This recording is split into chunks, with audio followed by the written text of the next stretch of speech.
Thưa đại chúng, hôm nay là ngày thứ 5, ngày 15 tháng 11 năm 2012.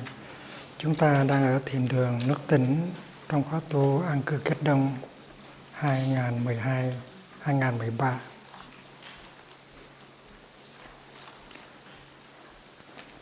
Hôm trước chúng ta có học về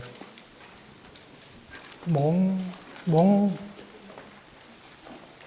thần túc, 4 phép như ý, the four miracles, the four psychic powers. Và chúng ta biết rằng dầu chúng ta đang là những phàm phu, nhưng mà chúng ta cũng có thể làm được phép lạ.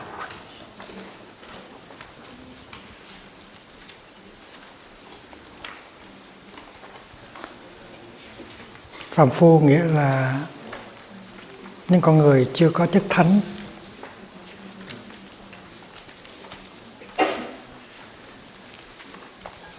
Phàm phu tục tử là những người đời không có chức thánh.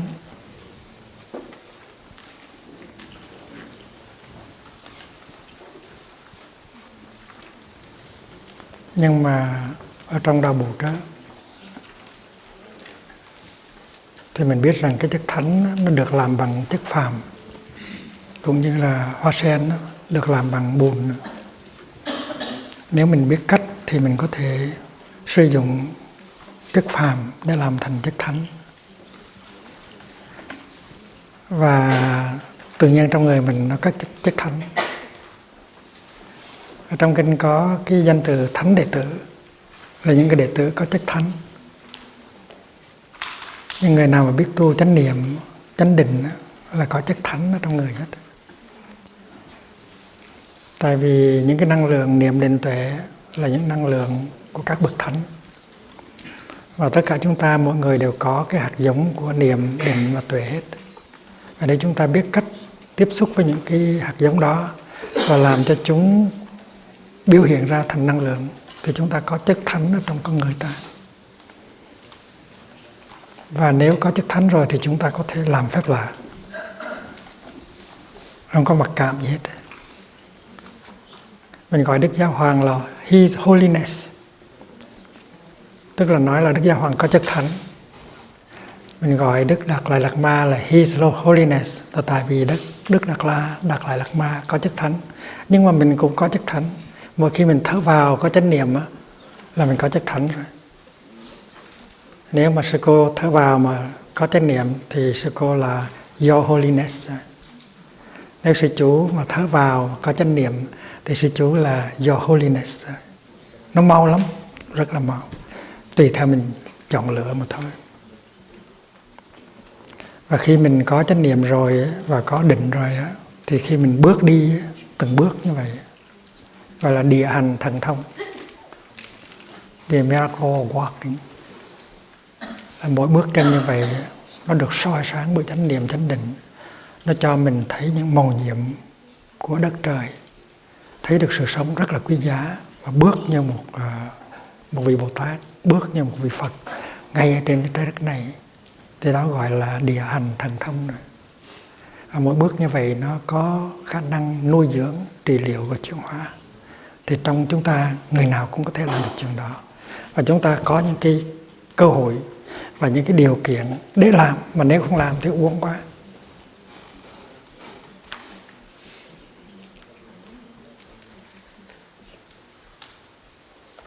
Các sư cô ở xóm mới có báo cáo rằng từ ngày mà bắt đầu áp dụng cái chuyện đi mà không nói 100% thì cái năng lượng ở trong chúng nó lên rất là cao. Cái sự thanh tịnh, cái sự an vui nó tăng tiến rất là mau. Và các sư cô nói rằng là thực tập 100% thì nó dễ hơn là thực tập nửa chừng 50% hay 60%. Và mỗi buổi sáng sau khi công phu thì mình đọc cái câu đó, nói đó là xin đại chúng thực tập hết lòng 100% cái chuyện đi thiền hành.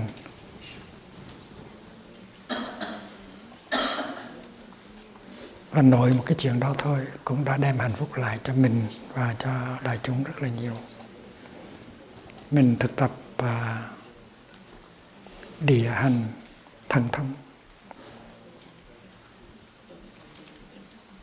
đi trên mặt đất.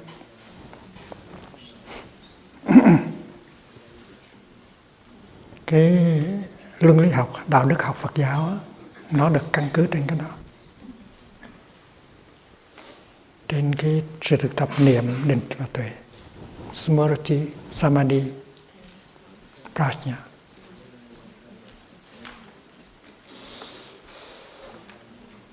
Và chúng ta như đã nghe, mỗi người đều có cái hạt giống của niệm, định và tuệ. Mình phải có cái đức tin, mình phải biết rằng là cái chất bột, chất thánh nó nằm ở trong con người mình và không cần có cái mặc cảm là mình là người phàm.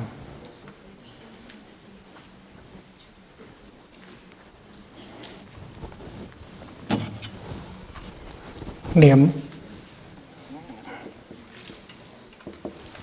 là cái trái tim của sự thực tập của mình ở lặng mai, là Smriti. Dịch là mindfulness, là pleine conscience. Và mình biết cách thở, biết cách đi như thế nào để mình chế tác cái năng lượng của niệm. Và khi mà có năng lượng của niệm ở trong con người mình là mình có chất thánh. Mà có chất thánh thì bớt đau khổ liền. Bên Cơ đốc giáo nói rằng là mỗi khi mình có Holy Spirit, tức là Chúa Thánh Thần, thì tự nhiên nó có cái sự nuôi dưỡng, cái sự trị liệu. Ở nơi nào có Chúa Thánh Thần, chỗ nào có Holy Spirit là có sự nuôi dưỡng, trị liệu. Thì cái đó là năng lượng của chánh niệm.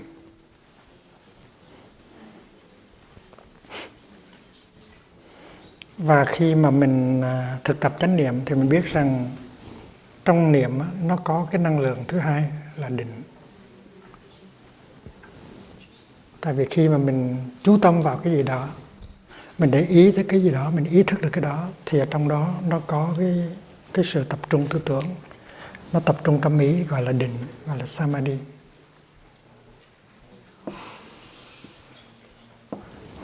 Làm cho mình chỉ chú tới ý tới đó thôi, và tâm mình nó một hướng, gọi là tâm nhất cảnh. Tâm nhất cảnh tức là cái tâm mình nó chỉ chú vào một cái đối tượng thôi. Ekasita, Etagata Chitta. Và khi mà có niệm và có định rồi thì mình có tuệ, tức là có cái thấy. Có cái thấy này á, thì nó thay đổi tất cả. Có cái thấy thì nó thay đổi với chuyển hóa rất là mau.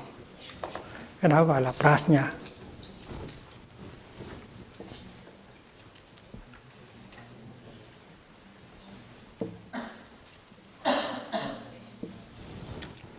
Mà ba cái này á, nó thường thường đi đôi với nhau.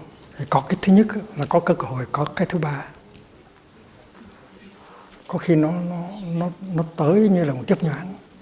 Ví dụ như mình bước một bước á, mà có niệm, mình chú tâm vào cái bước chân của mình á, thì mình tự nhiên có mặt bây giờ và ở đây.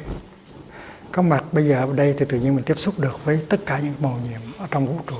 Mình thấy mình đang có mặt. Mình biết rằng mình đang còn sống, mình đang có mặt. Mình là một thực thể màu nhiệm, mà thế giới xung quanh mình cũng là một thực thể màu nhiệm, trăng sao, cây cối, suối đồi. Và mình thấy rõ ràng Tại sao mình phải đi tìm hạnh phúc ở một nơi khác hay là ở trong tương lai? Thì những cái thấy đó nó tới liền lập tức. Và những cái thấy đó nó làm cho mình có hạnh phúc liền lập tức. Cái đó gọi là tuệ. Tuệ tức là cái insight, cái vision profound. Cái đó là giác ngộ rồi. Chưa phải là hoàn toàn giác ngộ, nhưng mà nó đã là giác ngộ rồi.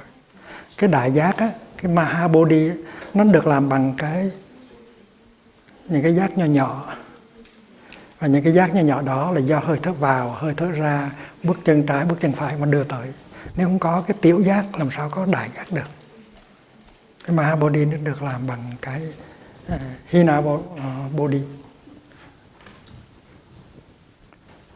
Và vì vậy cho nên cái đạo đức học Phật giáo á, làm sao để cho bớt khổ, làm sao để có hạnh phúc, cái niềm vui, nó căn cứ trên niềm định tuệ, chứ không hẳn là căn cứ trên cái niềm tin về luân hồi,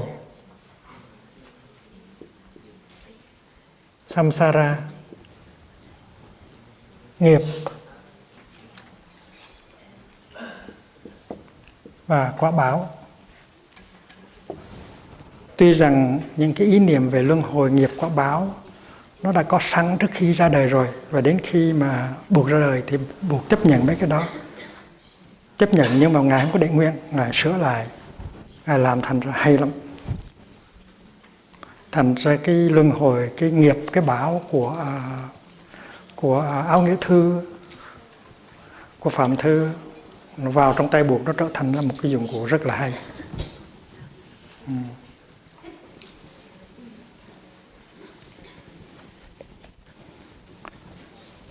Và chính cái niệm định tuệ này mới là cái đặc biệt của buộc. Đó là chìa khóa, nó mở tất cả các cửa của hạnh phúc. Và nó chuyển hóa được tất cả những cái khổ đau của con người. Và niệm định tuệ nó có công năng giải phóng con người, kéo mình ra khỏi ngục tù của khổ đau.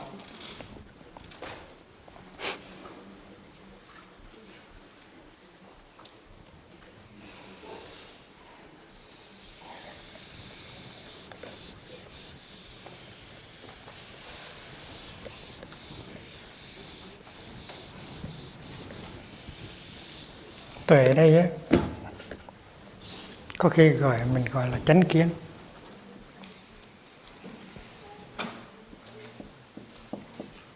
Tức là cái thấy đúng. La view correct, la bonne view, right view.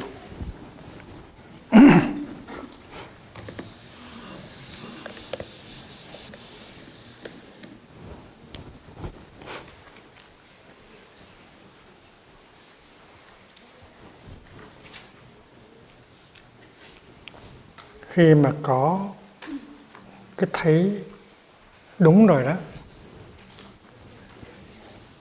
thì từ những cái tư duy của mình nó đúng.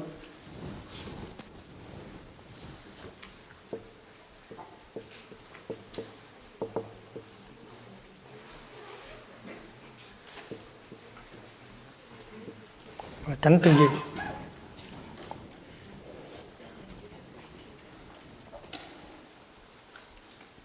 Mình muốn có cái đúng á, mình muốn có cái thấy đúng á, thì mình phải thực tập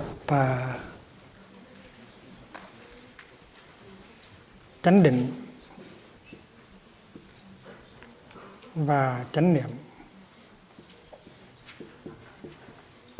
Tức là mình phải thực tập mindfulness, concentration thì mới có insight được.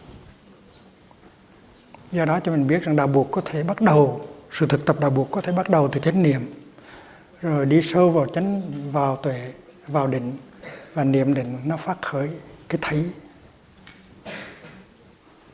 Cái đạo đức học của đạo buộc á, cái code of behavior của đạo buộc á, là nó căn cứ ở trên cái thấy.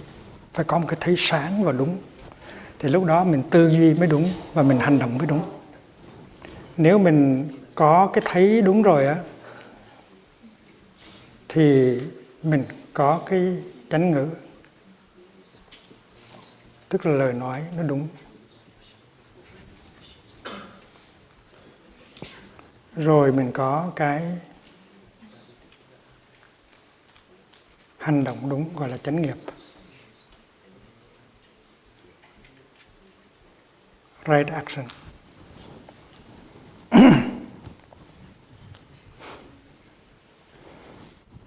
Cái này là thân, cái này là khẩu, cái này là ý. Ba cái đó là cái sự tạo nghiệp. Trong một ngày ấy, mình tạo không biết bao nhiêu là nghiệp. Nghiệp lành hay là nghiệp dữ. Nếu mình phát khởi một cái tâm niệm, một cái tư tưởng về tha thứ, về thương yêu, thì đó là mình tạo nghiệp tốt. Và nếu phát khởi một tư tưởng giận hờn, hận thù, chán đời, thì đó là tạo nghiệp xấu. Thì mỗi ngày mình tạo nghiệp. Nghiệp không có nghĩa là xấu đâu. Nghiệp có thể là xấu, có nghĩa là tốt.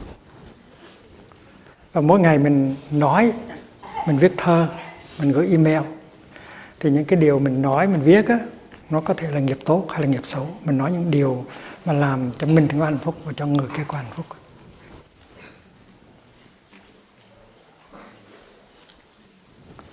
Rồi đến khi tới cái thân á, thì mình làm những cái cử động của mình, những cái hành động của mình sử dụng cái hình hài của mình để làm ra những cái hành động.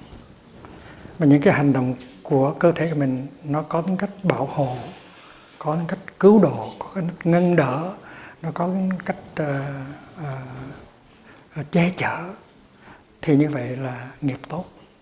Còn những hành động mình mà nó có tính cách phá hoại, giết chóc, tàn hại, thì cái đó là nghiệp xấu. Thì cái này là cái hành động, ba cái mặt của hành động.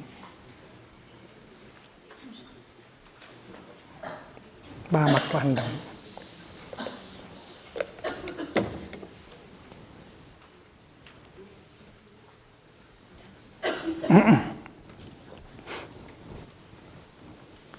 Thường thường mình nghĩ rằng mình chỉ có thể làm hạnh phúc cho người ta là khi mình có nhiều tiền. Mình mơ thành triệu phú, mà nếu có rất là nhiều tiền mình có thể ban phát hạnh phúc được. Hay là mình mơ có cái làm ông vua hay là làm ông tổng thống, thì có quyền, có power ở trong tay, thì mình có thể ban ân huệ được. Mình nghĩ như vậy, mình cứ nghĩ là có quyền lực, có tiền bạc và có danh vọng thì mình có thể làm hạnh phúc cho mình và cho người kia được. Đó là một cái mê tín. Tại vì nhìn quanh mình thấy có nhiều người có rất là nhiều ba cái thứ đó mà rất là đau khổ và không có giúp được ai.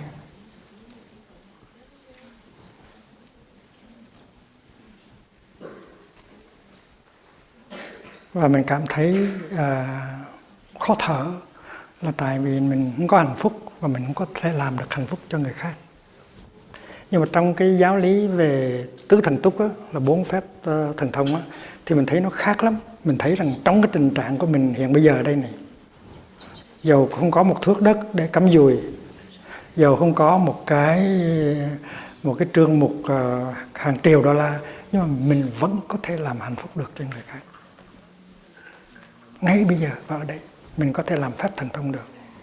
Mình là một bà tiên mà với chiếc đũa thần, với cái chiếc đũa thần đó mình có thể làm hạnh phúc cho người kia ngay bây giờ và ở đây được. Và khi người kia hạnh phúc thì mình cũng hạnh phúc. Ví dụ như cái người kia là người nào? Người kia đang ở gần đây hay là người kia đang ở bên Mỹ hay là bên Việt Nam này? Mình có thể làm cho người đó hạnh phúc được bằng cách phát ra một cái tư duy, một cái tư tưởng của sự tha thứ, của sự thương yêu, một tư tưởng có chất hiểu và chất thương.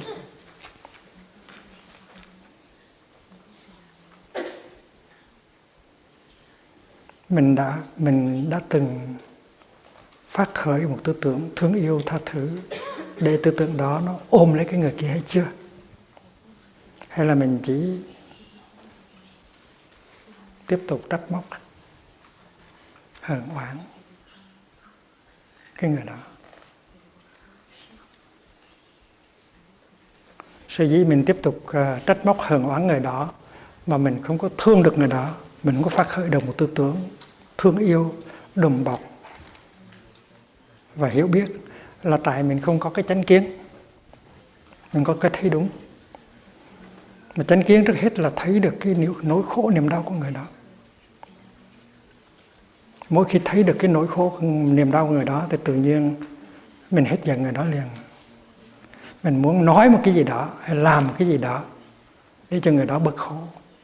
Thì khi mà có cái tư tưởng như vậy là đã làm phép lạ rồi. Nó làm cho mình khỏe liền lập tức. Và với cái tư tưởng đó mình có thể gọi điện thoại hay viết xuống một cái thơ. Và những cái lời mình nói trong điện thoại, cái thơ nó đầy tràn sự hiểu biết, sự thương yêu. Trong khi mình viết hay mình nói như vậy mình rất là khỏe. Và khi người đó nghe như vậy người có khỏe liền.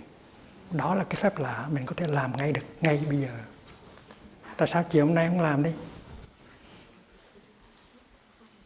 Trưa hôm nay ngồi ăn cơm nghĩ tới người đó đi. Thấy người đó có bao nhiêu bế tắc, bao nhiêu hệ lụy, bao nhiêu khổ đau. Lâu nay không có ai giúp hết, mà mình cũng tiếp tục mình giận người đó, mình trách người đó. Tại mình chưa thấy được cái nỗi khổ niềm đau của người đó. Thấy được, tức là có cái thấy rõ, chánh kiến. Có cái thấy đúng thì tự nhiên cái tư duy nó đúng. Tư duy đúng là tư duy có cái chất liệu hiểu và thương.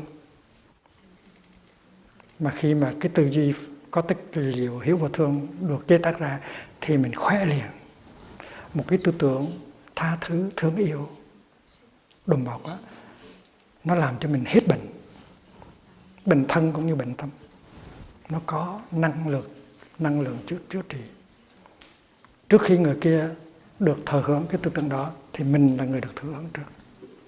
Và nhờ có cái tâm niệm thương yêu tha thứ rồi cho nên mình có thể nói và làm được những cái nó làm cho người kia bớt khổ, và làm ngay từ ngày hôm nay. Thì chỉ cần có 5 phút thôi để nhìn cho sâu và thấy được cái nỗi khổ niềm đau của người đó thì tự nhiên phát khởi được một cái tư tưởng từ bi, hiểu và thương. Nó có hiệu quả liền lập tức. Đó là một phép lạ chứ gì nữa. Rồi thì mình ngồi xuống, mình viết một cái lá thơ, hay là mình thở rồi mình điện thoại một câu. Thay đổi tình trạng liền lập tức. Cái đó là cái gì nếu không phải là một cái phép thần thông, phép lạ. Mình đâu cần phải có 100 triệu đô la ở trong trương mục thì mới có thể làm phép lạ được. Mình đâu có phải làm một cái chức tổng thống hay bộ trưởng mới làm phép lạ được. Mình với con người phàm như thế này, mà nếu có chất thánh ở trong con người của mình thì mình có thể làm những phép thần thông liền được ngay từ bây giờ ở đây. Mình có thể là bà tiên ngay ngày hôm nay. Mình có thể là ông tiên ngay ngày hôm nay. Mình phải thực tập cái gọi là bố thí, hiến tặng. Mình giàu lắm, mình tưởng là mình nghèo. Mình thực tập hiến tặng, gọi là dana. Tiếng Anh gọi là generosity. Tại vì trái tim mình nó nhỏ như cái trái sim á, cho nên mình không có làm hạnh phúc cho người kia được. Bây giờ làm cho trái tim nó lớn ra đi thì tự nhiên là mình rất là khỏe. Trước hết trái tim mình lớn thì mình chấp nhận được mình. Trong chúng ta có những người không có tự chấp nhận được mình. Chúng ta tự trách móc mình, khinh khi mình, không chấp nhận được mình. Tại vì trái tim của chúng ta nhỏ, chúng ta không có tự thương mình được. Mà khi mình không có thương mình được thì làm sao mình có thể thương một người được khác được. Cho nên vấn đề là phải làm cho trái tim nó lớn lên.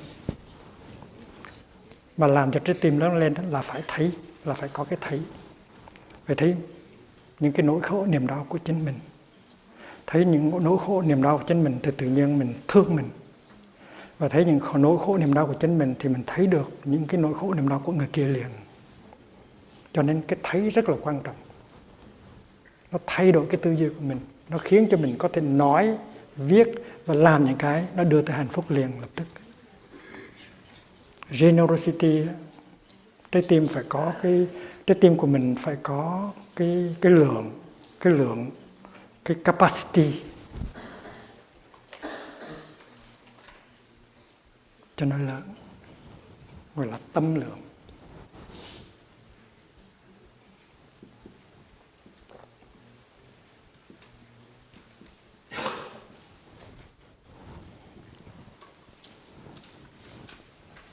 Trong Trần Kiều, khi mà Kim Trọng nói rằng nếu mà em có thương anh chắc anh chết quá, thì cái lượng của em để đâu? Lượng xuân dù có hẹp hòi. Nếu mà cô không thương tôi chắc tôi chết. Lượng xuân đó, lượng xuân dù có hẹp hòi, nói là cô em hãy mở lòng ra lớn để thương anh. Tâm lượng. Thì vị Bồ Tát á, là một vị có cái tâm lượng rất là lớn. Và ở trong kinh á, cái ngày chúc táng, ngày rằm với ngày mùng 1 chúc táng, nó có ca ngợi buộc Thích Ca là nó tâm bảo thái hư, lượng châu sa giới. Tâm bảo thái hư tức là tâm của Ngài á, nó ôm trọn cả thái hư. Lượng châu sa giới tức là cái capacity, cái lượng của Ngài á, nó trùm hết cả tam thiên đại thiên thế giới. Tâm bảo thái hư. Tâm bảo thái hư là trái tim nó ôm trọn cả thái hư. Lượng châu sa giới, còn cái lượng của mình á, là ôm trọn cả cái thế giới. Thì cái chìa khóa là chỗ trái tim của mình, đừng có để nó nhỏ như là cái sim vậy. Phải làm cho nó lớn. Và mình sẽ có bao nhiêu không gian để mình đi ở trong cái trái tim đó, là cái tâm lượng của mình nó lớn. Mà cái tâm lượng của mình nó lớn hay không là do mình có cái thấy hay không. Cho nên tất cả cái nền đạo học của Phật giáo, tất cả cái nền đạo lý của Phật giáo là xây dựng trên một cái nền tảng gọi là cái thấy. Tuệ giác, prajna. Mà trên cái thấy đó thì mình dừng lên cái sự thực tập và chánh tư duy, chánh ngữ và chánh nghiệp. Và khi thực tập cái này thì có hạnh phúc liền lập tức.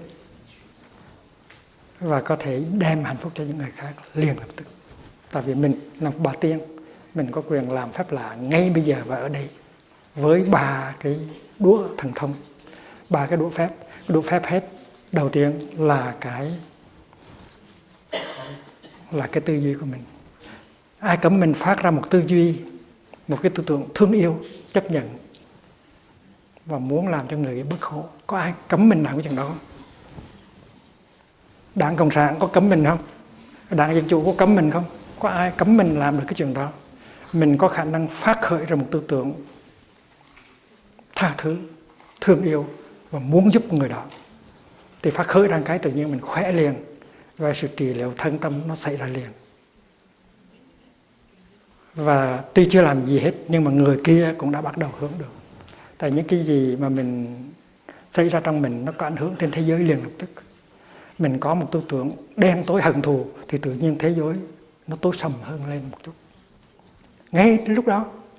Và nếu có một tư tưởng yêu đời, từ bi, chấp nhận thương yêu thì tự nhiên thế giới nó sáng lên một chút liền lập tức. Cho nên cái tâm lượng là rất là quan trọng. Cái thấy đó. Thành ra xin chúng ta nhớ cho kỹ, đừng có nghĩ là chúng ta không có power, không có quyền lực. Quyền lực mà gọi là quyền lực chính trị, gọi là danh vọng, gọi là tiền tài, chưa phải là quyền lực. Tại quyền lực đó có thể làm cho người ta hệ lụy, người ta khổ đau. Nhưng mà cái sức mạnh thương yêu là mình có. Nếu mình muốn thì mình có cái sức mạnh thương yêu, gọi là the power to love.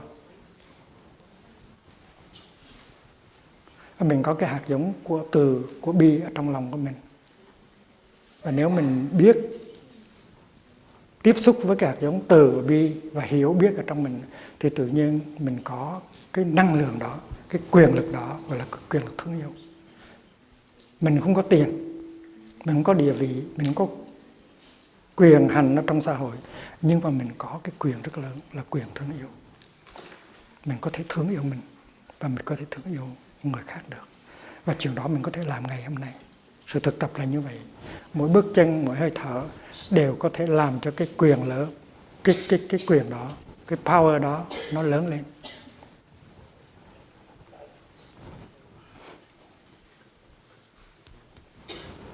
Và chúng ta biết rằng ngoài chánh tư duy, chánh ngữ, chánh nghiệp thì mình còn có chánh mạng. Tức là những cái phương tiện sinh sống chân chánh. Và mình có chánh tinh tấn.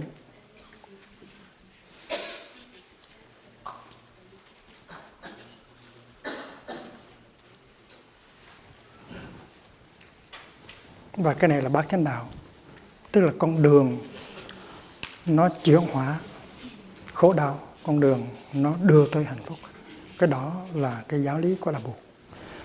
Cái đó là cái cốt tủy của giáo lý Đạo Buộc, chứ không phải là giáo lý luân hồi, cũng phải là giáo lý nghiệp, nghiệp cũng phải là giáo lý bảo.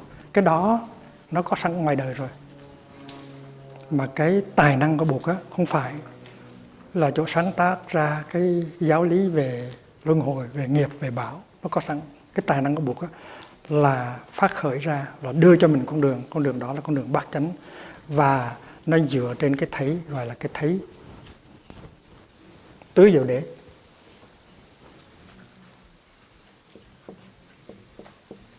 Bốn sự thực.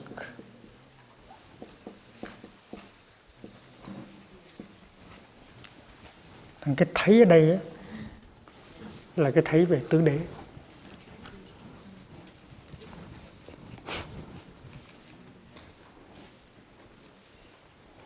Cho nên bắt đầu từ giây phút này thì xin quý vị, người xuất gia cũng như người tại gia, đừng có mặc cảm nữa. Đừng có nghĩ là mình không có quyền năng gì hết. Đừng có nghĩ rằng mình là helpless. Với niệm định thì mình có thể đưa lại cái hiểu, cái thấy. Cái thấy trước hết là thấy được khổ đau của mình. Và thấy được khổ đau của mình, hiểu được khổ đau của mình, thì tự nhiên mình chấp nhận được mình. Và cái tình thương nó trào lên. Và khi mà mình hiểu được cái khổ đau của mình rồi thì mình hiểu được khổ đau của người khác. Và hiểu được khổ đau của người khác thì tự nhiên mình không còn buồn, không còn giận, không còn trách móc nữa. Mà mình muốn làm cái gì đó, mình muốn nói cái gì đó cho người đó bớt khổ. Chuyện đó có thể xảy ra liền lập tức trong ngày hôm nay và ngày mai. Thành nó đừng có mặc cảm, mình là bất lực. Mình không phải là powerless. Mình không phải là helpless. Mình có power, the power of love. Mà khả năng thương yêu nó dựa trên khả năng hiểu biết. The power of love rely on the power to understand. And to understand, trước hết là to understand own suffering and the suffering of the other. Thành bây giờ ngày hôm nay bác phải bắt đầu hành sự như là một bà tiên, như một ông tiên có khả năng làm hạnh phúc cho mình và cho người khác liền. Đừng có chờ một cái lực lượng ở ngoài.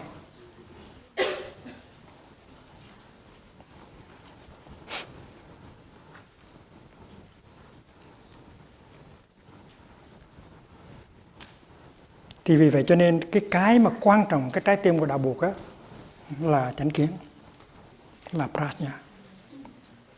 Cái đó nó làm cho một con người trở thành một vị Buộc, một người phàm trở thành ra một vị thánh. Cái đó là cái thấy. Và tất cả những sự thực tập ở trong Đạo Buộc là nhắm tới một chuyện duy nhất đó thôi, là có được cái thấy, gọi là chánh kiến, right view.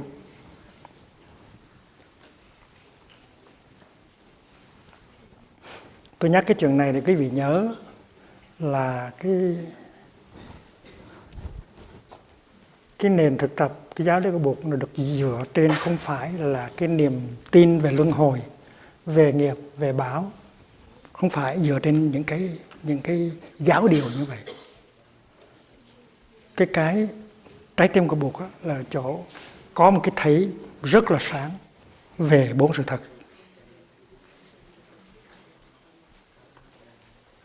Cái đó là chánh kiến. Nhưng cái thấy đó nó sâu lắm. Cái thấy đó mình phải đạt được bằng thiền quán. Tức là cái niệm, cái định nó càng vững chãi, càng sâu sắc thì cái thấy đó nó càng sáng. Và có một lần thầy Ca Chiên Giên á, thầy tới thầy hỏi Bụt: Bạch Đức Thế Tôn, con nghe Ngài nhắc tới cái danh từ chánh kiến nhiều lần rồi, thì con muốn biết chánh kiến là cái gì, Ngài cho con một cái định nghĩa. Thầy Ca Chiên Giên á, là tên của Ngài bằng tiếng Phạn là Katyayana.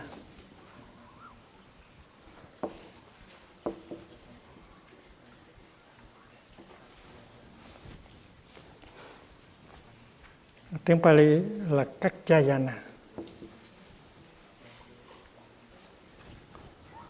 Cái này đọc là cha, giống như là các cha đó. Các ông cha.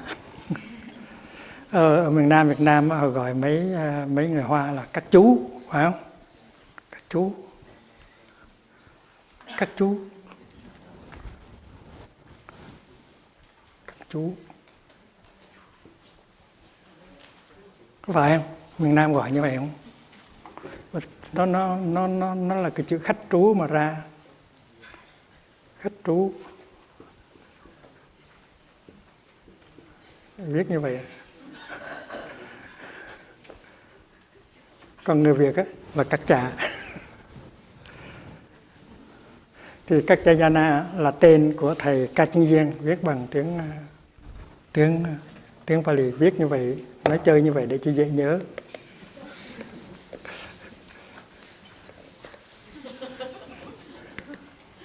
Ca Chiên Giên,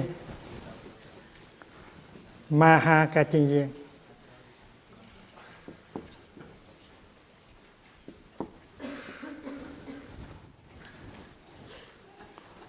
Thì nhờ thầy hỏi câu đó cho nên bây giờ mình mới có một cái kinh gọi là kinh Trung Đạo Nhân Duyên rất là hay.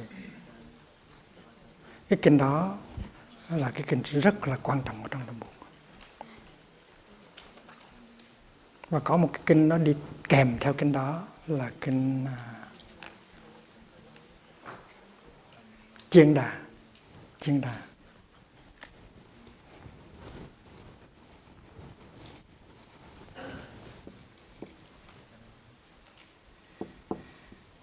Chiên Đà là tên của một vị khất sĩ là Sanna. Người ta nghi là Sanna là cái người mà giữ ngựa ngày xưa cho Bụt á, Sanak á. Họ sao cũng được đi xuất gia. Họ nghi như vậy. Có thể là có một vị trẻ hơn cùng một tên, nhưng mà có nhiều người nghi rằng cái này là cái người trẻ ngày xưa đã giữ con kiền trắc cho Kantaka cho Bụt trước khi Bụt xuất gia.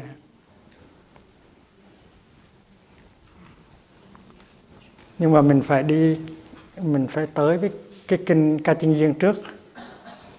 Ở trong Nhật Từng Thượng Môn mình có kinh Trung Đạo Nhân Duyên, tức là kinh Katyayana. Thì ở trong đó thầy Ca Chiên Giên tới bạch Đức Thế Tôn: Bạch thầy hãy nói tới cái danh từ chánh kiến. Vậy thì con muốn biết định nghĩa chánh kiến như thế nào. Thì bữa đó Bụt nói rất là rõ: này thầy Ca Chiên Giên, chánh kiến tức là cái thấy nó vượt thoát cái ý niệm có và không.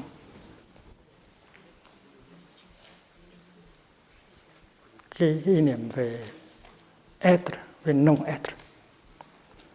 Thành ra mình đừng có tưởng là cái chánh kiến này nó là cái chuyện sơ sài thôi. Là một cái thấy mà có thể vượt thoát được khỏi cái ý niệm có và ý niệm không. Đức Thế Tôn nói như thế này: này Ca Chiên Giên, phần lớn người ta ngoài đời là bị kẹt vào trong trong hai cái thấy đó. Cái thấy thứ nhất là tất cả đều có, và cái thứ hai là tất cả đều không. Có là một cực đoan, không là một cực đoan. Trong cái đó Đức Như Lai đi vào con đường trung đạo và vượt thoát được cả hai cái thái cực có và không. Cho nên ở Làng Mai mình hay nói đùa mà chơi đó, nói to be or not to be, that is no longer the question. Là cái thấy đó nó vượt khỏi cái ý niệm to be và ý niệm not to be. Thì hôm nay mình sẽ học một kinh gọi là kinh, không phải một kinh, một chương ở trong Trung Quán Luận, là chương quán về có không. Và thầy Long Thọ Nagarjuna đó là thầy sống ở thế kỷ thứ hai. Thế kỷ thứ hai, cách đây tới 1.000 mấy trăm năm, 1.800 mấy chục năm. Quán hữu vô, quán hữu vô phẩm, con. Quán hữu vô phẩm đề thập ngũ.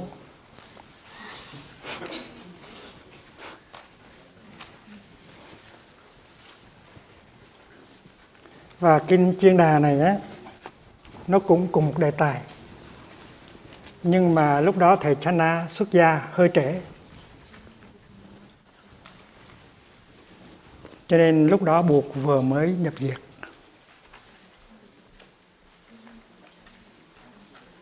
Và thầy đi hỏi các thầy.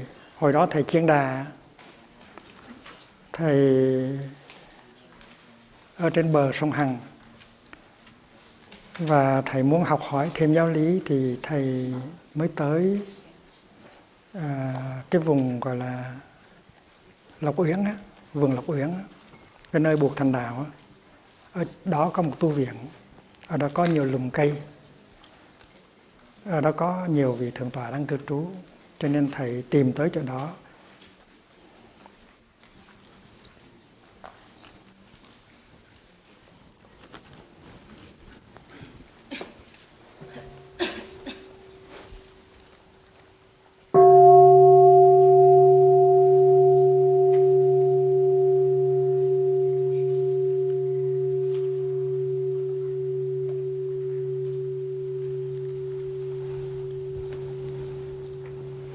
Quý vị đã đọc kinh Trung Đạo Nhân Duyên, tức là kinh Kaccayana rồi.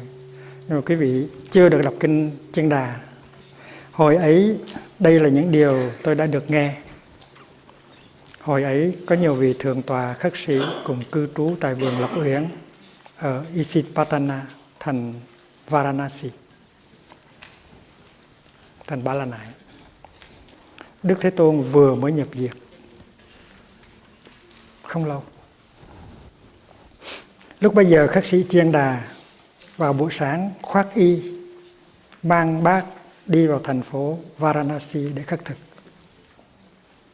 Khất thực xong, thọ trai xong, thầy cất y bát, rửa chân, cầm theo chiếc chìa khóa cửa, đi từ cụm rừng này sang cụm rừng khác, từ tỉnh thất này đến tỉnh thất kia, từ con đường thiền hành này tới con đường thiền hành kia.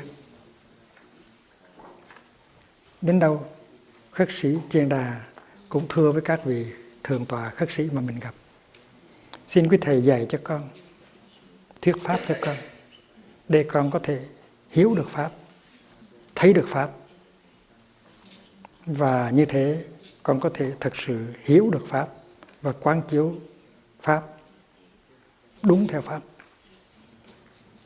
Có một cái chi tiết là sau khi khất thực và thọ trai xong thì thầy Chiên Đà cất y bát, rửa chân, cầm theo chiếc chìa khóa cửa và đi từ cụm rừng này đến cụm rừng kia để đi gặp các thầy để học đạo. Nó có nghĩa là thầy cũng có một cái lều nhỏ nhỏ, trong đó thầy cất cái y, cái bát và cái giường nhỏ nhỏ. Tại vì nếu không khóa lại thì bọn con nít nó vô, nó phá, nó lấy bát, lấy y.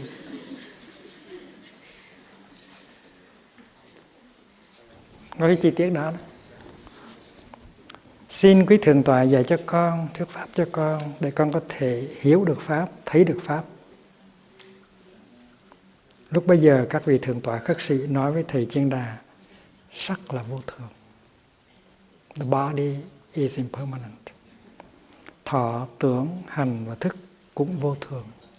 Feelings, perceptions, mental formations and consciousness, they are all impermanent.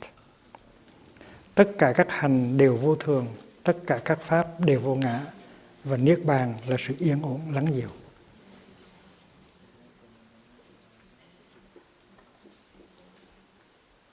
Cái câu này nó quan trọng lắm. Mà mình không có đọc được ở trong kinh Ca Chân Viên. Tại vì đây là cái công thức. Đây là cái công thức mà nó giống như là một cái dấu ấn. Nó chứng thực được là cái tinh túy của đạo buộc là nó nằm ở trong đó. Gọi là 3 cái dấu ấn, gọi là tam pháp ấn. Nhưng mà sau này nó lưu truyền, nó thất truyền, thành ra 3 pháp ấn nó không còn giống như ở trong kinh này nữa. 3 pháp ấn bây giờ ở Nam Tông á, là vô thường, vô ngã và khổ. Trong khi pháp ấn đích thực ngày xưa là vô thường, vô ngã và Niết Bàn. Và nhờ có cái này thì mình mới tái lập lại được cái tam pháp ấn đúng theo cái nguyên thủy. Tại vì trong kinh này cái tam pháp ấn được lặp lại nhiều lần lắm, 3 lần, 4 lần.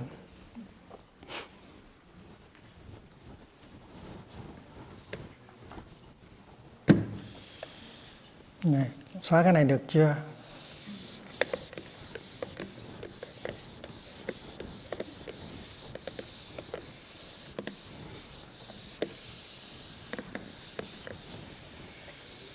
Chư hành vô thường.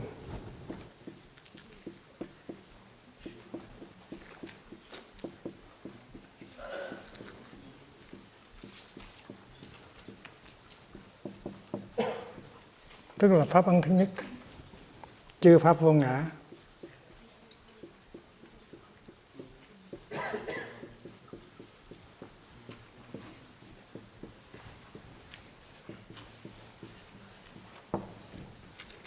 Niết bàn tịch diệt.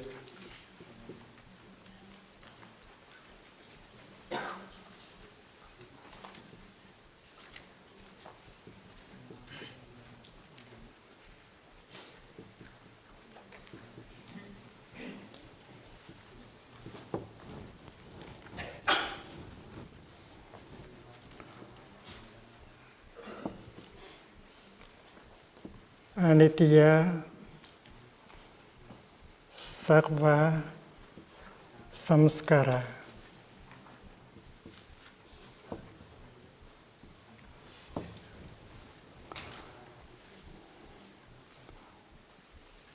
Nirat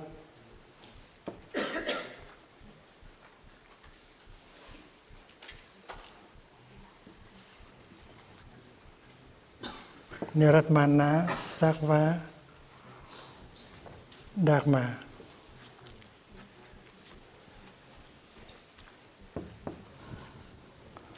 Sanktam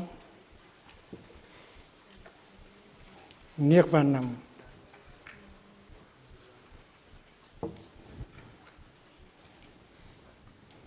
Tất cả các hành đều vô thường. Hành ở đây tức là samskara. Hành tức là sự vật á. Như là cái bông là một cái hành. Một cái hiện tượng, một cái vật. Cái ly cũng là một cái hành. Cuốn sách là một cái hành. Tất cả sự vật á, tất cả các pháp. Và cái đó là cái vật hành. Còn cái thân mình gọi là thân hành. Còn cái giận, cái buồn của mình là tâm hành. Dầu nó là vật chất hay là hình hài hay là tâm lý thì chúng nó đều là những hành cả. Hành tức là những cái tập hợp, những cái sự vật do tập hợp mà có. Tiếng Anh gọi là conditioned dharma, conditioned things. Composite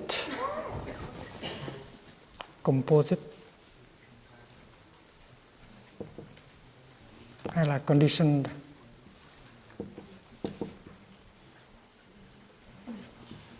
things or dharma.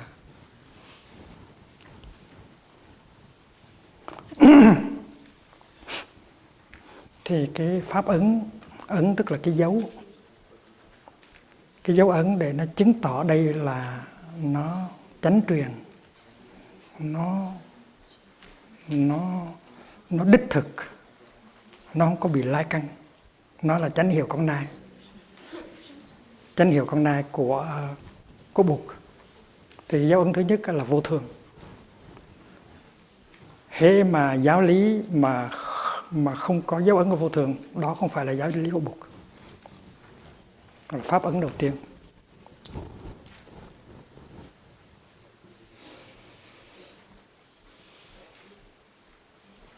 The three seals, the three Dhamma seals, the three signatas.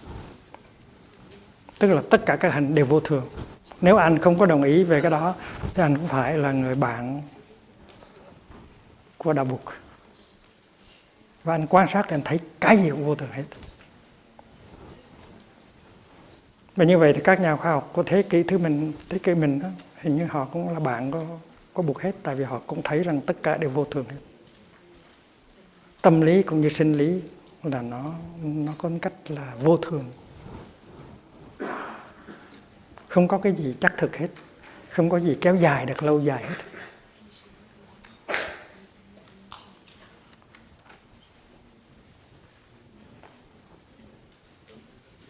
Vô thường nó có hai cái cách nói. Vô thường trong từng sát na,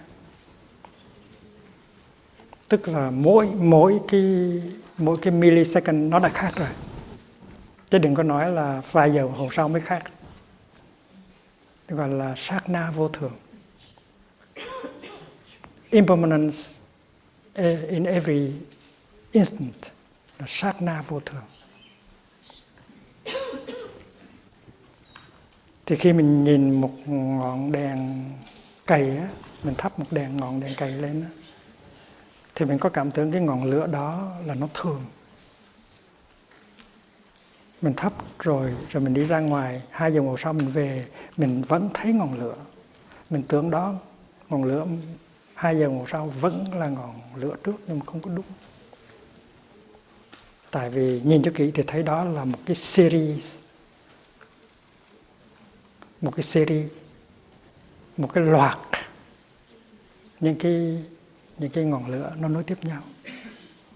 Cũng như mình chiếu phim lên trên màn ảnh á, mình thấy có một người đang đưa tay lên, nhưng kỳ thực đó là sự tập hợp của nhiều cái hình ảnh.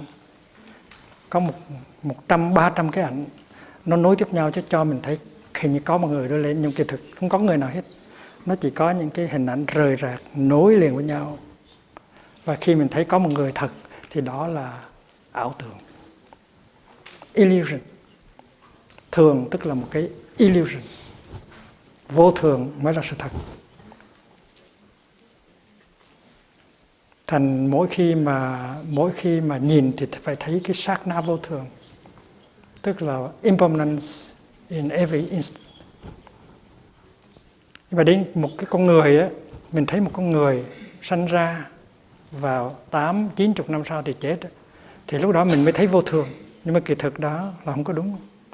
Cái vô thường kia mình tưởng là nó có từng giai đoạn, gọi là nhất kỳ vô thường.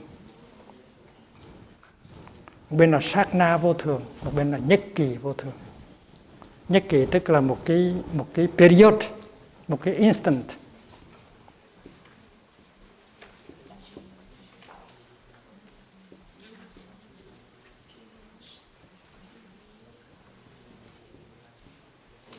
Cái kia là sát na.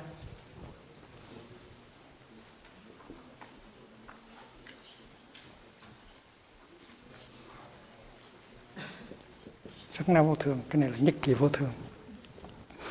Thành cái nhất kỳ đó là một cái series,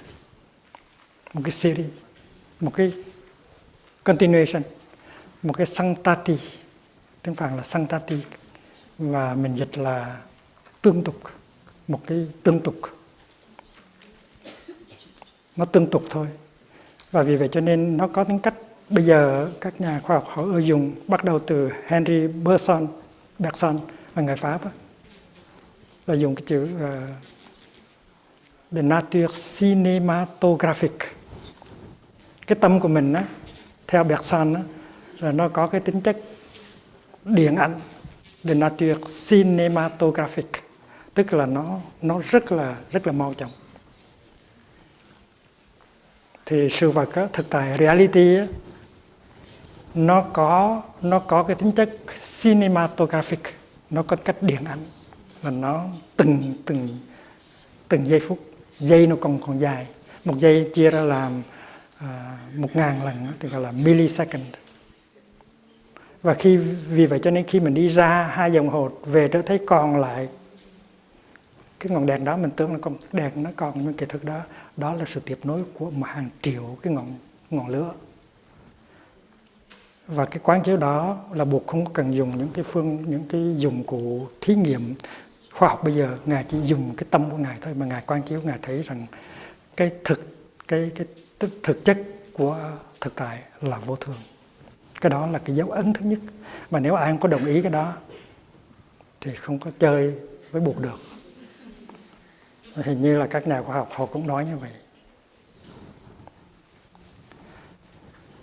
Và cái dấu ấn thứ hai ấy là các pháp vô ngã. Atma là một cái ngã. Atma là một cái linh hồn bất tử. Nó là cái mạng Jiva.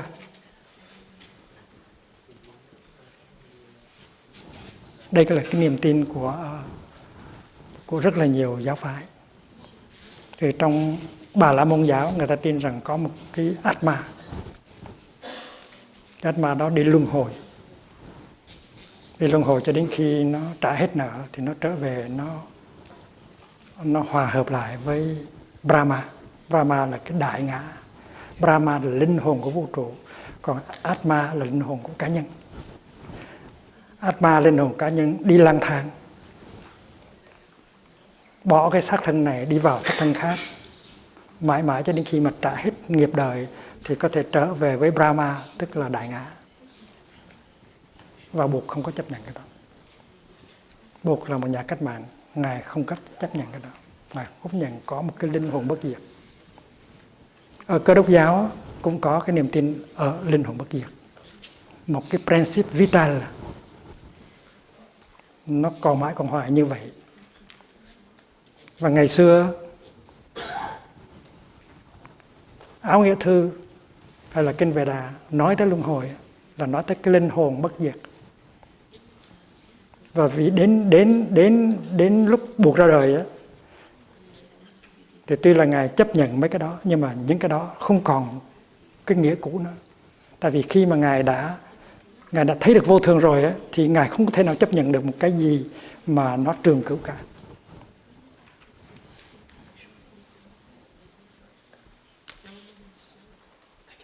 Rồi người ta đặt ra vấn đề, nếu không có linh hồn bất diệt thì ai đi luân hồi? Cái gì đi luân hồi? Luân hồi chỉ có thể có được là khi có một cái linh hồn bất diệt, nó đi vào xác này, rồi nó ra khỏi xác này, đi vào xác kia thì mới được chứ. Thì đó không phải là luân hồi của đạo Bụt. Luân hồi của đạo Bụt không phải như vậy. Tại vì đạo Bụt không công nhận có một linh hồn bất tử bất diệt, một cái ngã, một cái jiva. Và vì vậy cho nên khi mà cái dấu ấn này mà đóng xuống một cái thì có nhiều người dội.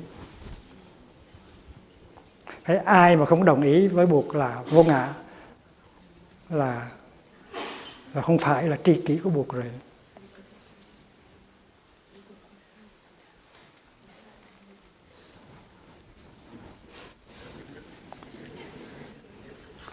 Luân hồi, nghiệp và báo cũng như là tứ đế, cũng như là bát chánh đạo phải hiểu dưới cái ánh sáng của vô thường và dưới ánh sáng của vô ngã. Nếu mà anh không hiểu giáo lý tứ diệu đế và bát chánh đạo dưới ánh sáng của vô thường vô ngã, anh chưa hiểu được tứ diệu đế và bát chánh đạo. Tại vì đó là cái tiêu chuẩn, đó là cái dấu ấn. Và thứ ba nữa là niết bàn tịch diệt. Tịch diệt tức là vắng lặng, êm ả, lắng dịu. Chữ santa này nó từ cái chữ santi mà ra. Santi có nghĩa là peace, là hòa bình. Niết bàn là sự an ổn, sự lắng dịu, sự vắng mặt của khổ đau và những cái phiền não, những ngọn lửa đốt cháy.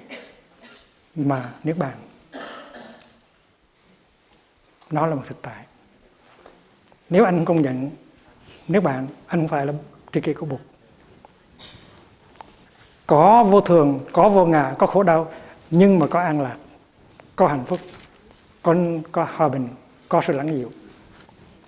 Nếu anh không có đồng ý với cái khuôn dấu thứ ba, anh không phải là bạn của Bụt, không có phải là tri kỷ của Bụt.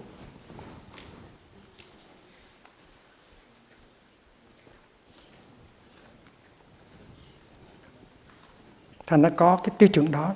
Và khi mà thầy Chiên Đà tới Vườn Lộc Uyển hỏi thầy nào, thì thầy nó đều nói giống hết như vậy. Thầy nào cũng đọc 3 câu đó hết. Nó trở thành ra một cái công thức. Chư hạnh, vô thường, chư pháp, vô ngã, niết bàn, tịch diệt. Nhưng có người nói như vậy nhưng mà không hiểu. Và thầy Chiên Đà cũng là một trong những người không hiểu. Tới thầy nào thì cũng nghe đọc 3 câu đó. Và cuối cùng thầy buồn quá. Thầy nói làm sao con hiểu được. Con hiểu được để con thể thấy được Pháp và hiểu được Pháp. Thành ra thầy nói chắc mình phải đi tìm thầy A Nan. Tại thầy A Nan là một người thân cận Bụt lâu ngày. Và thầy A Nan được Bụt tin cậy. Và thầy A Nan nhớ được tất cả những điều Bụt dạy. Và thầy A Nan là một người mà tất cả các vị tu phạm hạnh khác trên thế gian đều biết tên hết. Vì vậy cho nên mình phải đi tìm thầy A Nan để hỏi. Còn mấy thượng tọa này tuy là đạo cao đức trọng nhưng mà không có khả năng dạy cho mình được, để mình có cái hiểu và cái thấy đúng về Phật Pháp. Và có những cái công thức mà mình không có đập vỡ được.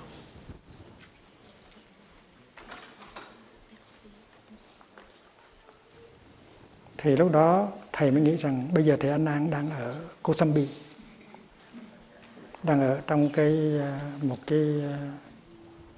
một cái ashram tên là Gosita. Thành sáng hôm sau thầy đi khất thực. Đi khất thực xong rồi thầy về ăn cơm. Thầy ôm bát, thầy khoác ca sa và thầy khóa cái cửa lều. Thầy hướng tới Kosambi để đi tìm thầy A Nan. Và khi tìm được thầy A Nan thì thầy hỏi.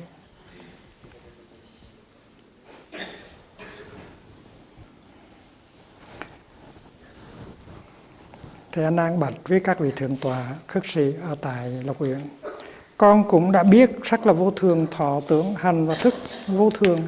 Con biết các hành đều vô thường, các pháp đều vô ngã và niết bàn là sự an ổn lắng dịu rồi. Nhưng mà con không có vui khi nghe rằng tất cả các hành đều rỗng không thể nắm bắt được. Và chỉ khi nào ái dục chấm dứt thì mới có niết bàn. Nếu như thế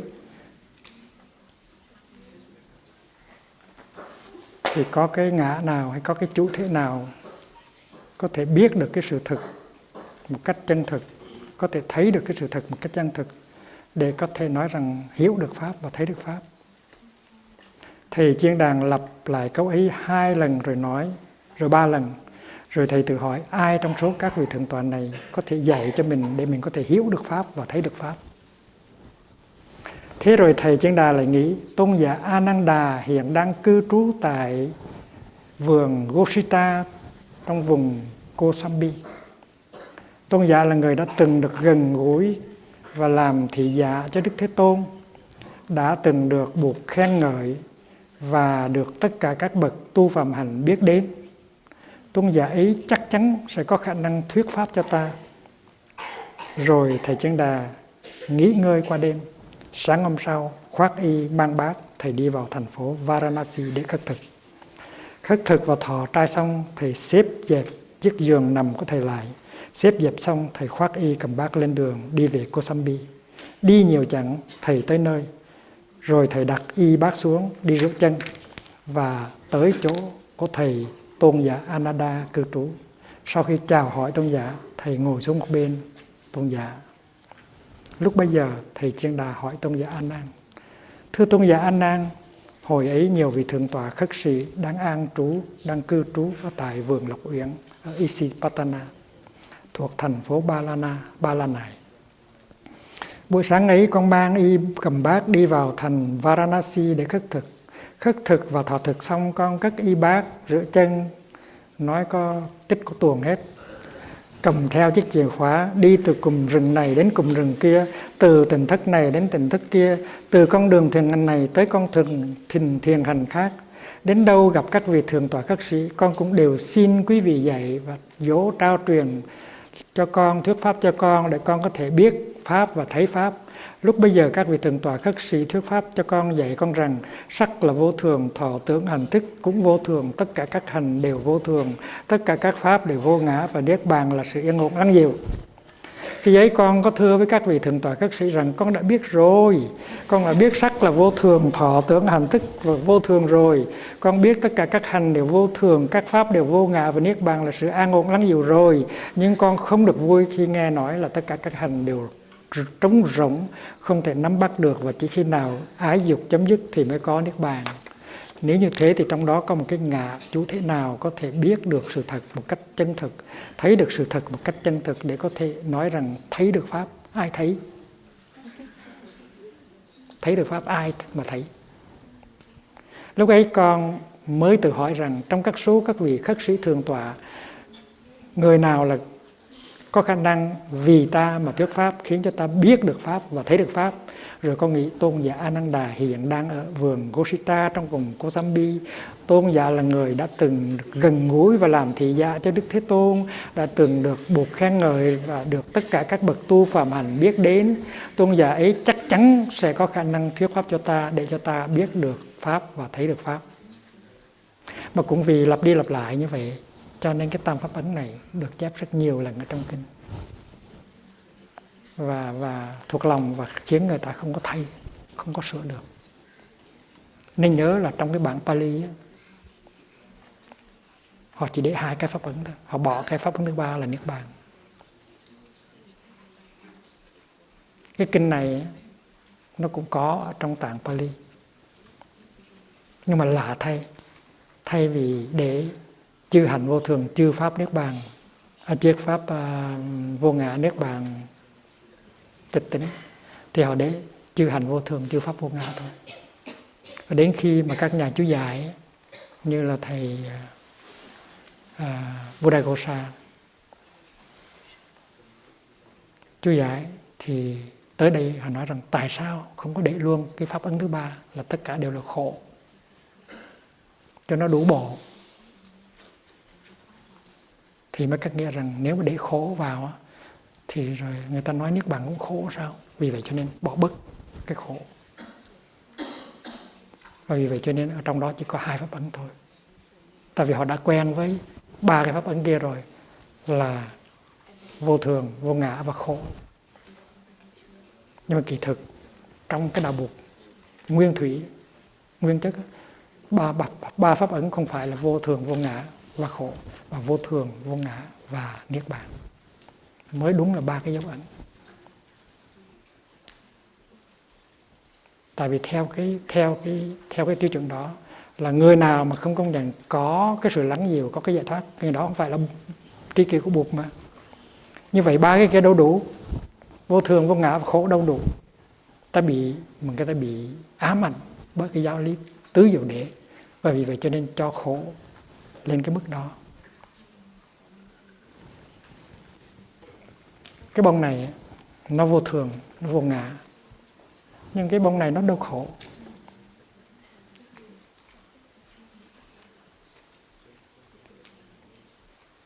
Cái bông này nó vô thường, vô ngã, nhưng mà mình tưởng là nó thường, nó ngã, cho nên mình khổ. Thành cái khổ không phải là thuộc tính của sự vật. Khổ là do cái cách mình nhìn sai, cho nên mình mới khổ. Chứ không phải năm uẩn là khổ. Không, năm uẩn không khổ. Năm uẩn là vô thường, vô ngã. Mình tưởng năm uẩn là có thường, có ngã, cho nên mình mới khổ. Cho nên nói khổ là một trong 3 thuộc tánh của sự vật là không đúng. Vì vậy cho nên thất truyền, mình có cái hiện tượng thất truyền, tam sao thất bản. Cũng như có một Phật tử ở bên Anh, ở bên Bỉ gì đó qua một cái gửi đứa con qua làng Mai tu học đó. Vì nhắn với sư cô Chân Không là đến khi về thì sư công gửi cho bà ta một cuốn Đường Sơ Mây Trắng á.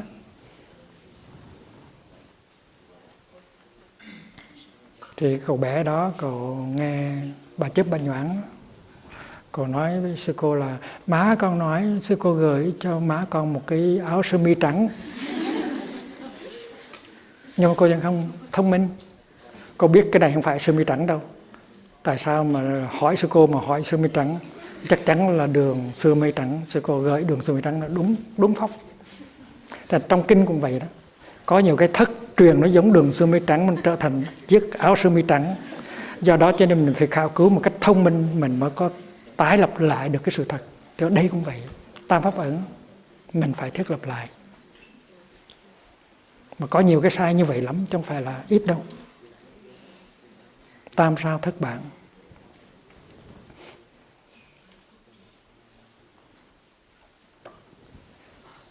Kinh này còn nữa nhưng mà mình đọc tới đây thôi. Tại vì sau đó thì thầy A Nan nói như thế này. Tôi khen thầy đó. Thầy không hiểu, thầy dám nói là thầy không hiểu. Và như vậy thầy có khả năng có thể hiểu được lời Bụt dạy. Thầy lắng nghe tôi nha. Tôi đã từng thân cận Đức Thế Tôn, và có một lần tôi nghe Đức Thế Tôn trả lời thầy Kaccayana. Khi mà thầy hỏi về chánh kiến là gì, thì bây giờ lắng nghe, tôi sẽ nói lại. Và nếu mà thầy lắng nghe, thầy hiểu được, thì thầy có thể biết được Pháp và thấy được Pháp. Và thầy đang lặp lại cái nội dung của kinh Trung Đạo Nhân Duyên. Cho nên mình có cái kinh Trung Đạo Nhân Duyên rồi, kinh Kaccayana rồi, mà mình phải có kinh Chana nữa. Tại kinh Chana nó giúp mình ở chỗ là thiết lập lại được cái tam pháp ấn ngày xưa, để mình không có bị lạc vào cái sơ mây trắng, mà mình có thể có được đường sơ mây trắng.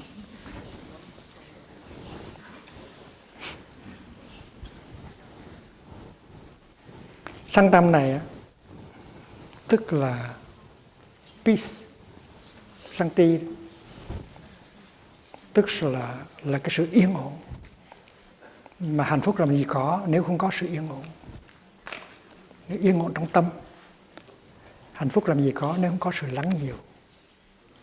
Cho nên trong kinh hay có nói là những cái phiền não đốt cháy mình mà khi nó tắt đi thì nó có sự lắng dịu. Mà sự lắng dịu đó không có đời chết rồi mới có, trong khi mình sống vẫn có. Cho nên có cái quan niệm gọi là Niết Bàn, hiện pháp Niết Bàn. Hiện pháp Niết Bàn là Nirvana in the here and the now. Ở trong kinh nó có nói tới Niết Bàn trong giây phút hiện tại. Và Dristadama Nirvana, hiện pháp Niết Bàn.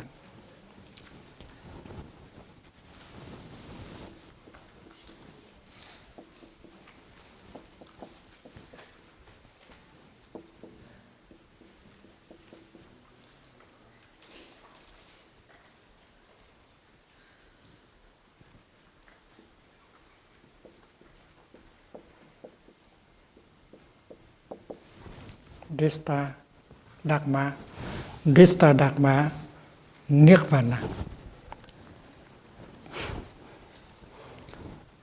Thì hôm trước mình có học được một câu là Thiền sư Vân Phong á, thì Vân Phong trả lời thầy Tỳ Thiền Hội. Thầy Thiền Hội hỏi: bạch thầy, con đi tìm cái không sanh không diệt ở đâu? Thì Đức Thế Tôn, thầy Vân Phong nói là con đi tìm cái không sanh không diệt ngay ở trong cái có sanh có diệt. Thì ở đây cũng vậy, mình đi tìm cái hòa bình, cái lắng dịu, cái nirvana ở đâu? Mình đi tìm ngay ở trong các pháp vô thường, các pháp vô ngã, nó nằm ngay ở trong đó. Và vì vậy cho nên ở trong Udana đó,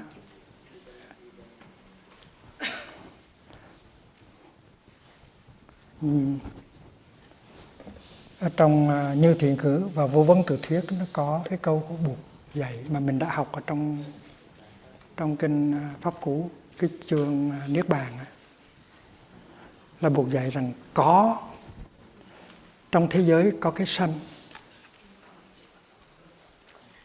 có cái hữu, có cái tác, có cái hành, nhưng mà cũng có cái không sanh, không hữu, không tác, không hành. Chúng ta năm ngoái hay năm kia đã được học kinh Rong Chơi Trời Phương Ngoại rồi đó. Ở trong đó có một câu là tỳ kheo thế hữu sanh, hữu hữu, hữu tác, diệt hữu hành.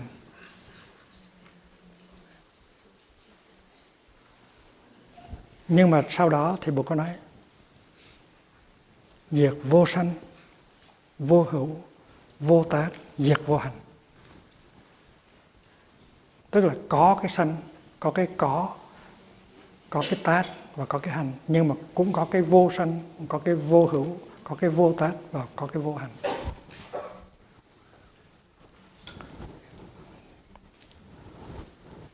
Atita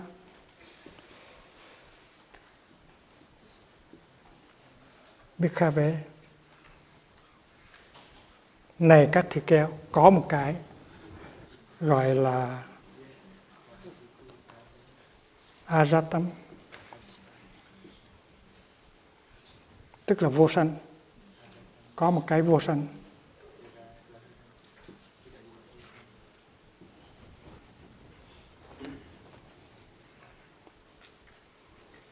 Abhutan là vô hữu.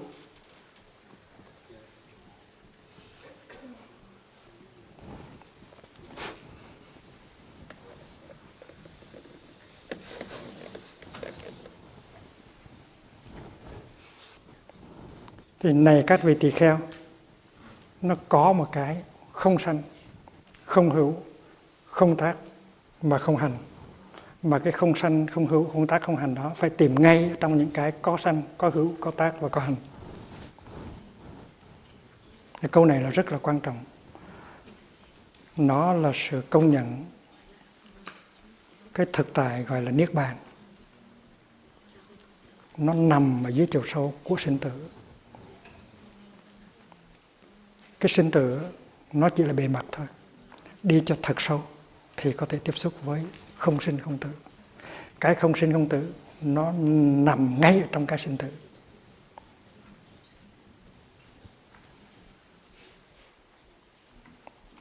Cái này nó quan trọng lắm.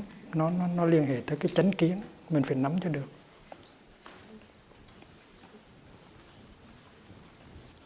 Tại vì có cái sanh thì có cái diệt. Có phải không? Có cái hữu á, thì có cái vô. Có cái tác á, là phải có cái tác giả. Có cái hành á, là phải có cái hữu vi thì nó có cái vô vi. Nếu có cái hữu vi thì phải có cái vô vi. Mà samskara là những cái hữu vi. tất cả các pháp hữu vi đều vô thường, tất cả các pháp hữu vi đều vô ngã.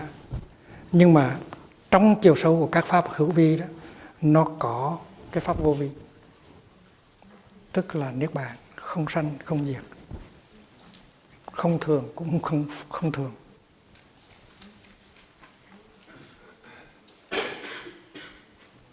Vì vậy cho nên cái mà gọi là không sanh, không hữu, không tác, không hành là cái đó nó vượt khỏi cái sanh, cái diệt, cái hữu và cái vô. Và nó vượt thoát cái ý niệm có và không. Cái đó là chánh kiến, cái đó là cái thấy làm nền tảng cho bát chánh đạo. Cho nên Đức Thế Tôn mới nói với là thầy Can Nhân Viên là chánh kiến là cái thấy nó vượt thoát cái ý niệm hữu và vô.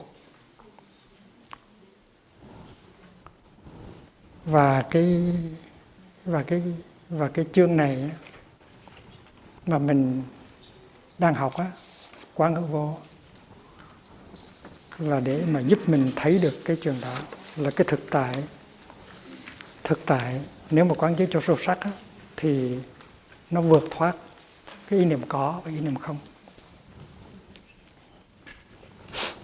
Còn cái hay á là tại Lạng Mai mình có trích dẫn một vài nhà khoa học, trong đó có ông Lavoisier, một nhà khoa học Pháp. Ông ở quán chiếu thì ông thấy rằng không có cái gì sinh mà cũng không có cái gì diệt. Ông là một nhà hóa học và ông nghiên cứu hóa học. Và khi mà ông nhìn vào thì ông thấy được cái sự thật đó là không có cái gì sanh, không có cái gì diệt. Ông nói là rien ne se crée, rien ne se perd. Khi mà mình làm một cái phản ứng hóa học á, thì mình đưa chất này, mình đổ chung. Thì khi trong cái thời gian, trong cái lúc mà nó có cái phản ứng hóa học thì có thể mình thấy có một cái chất nó biến mất. Mình không có thấy được nữa.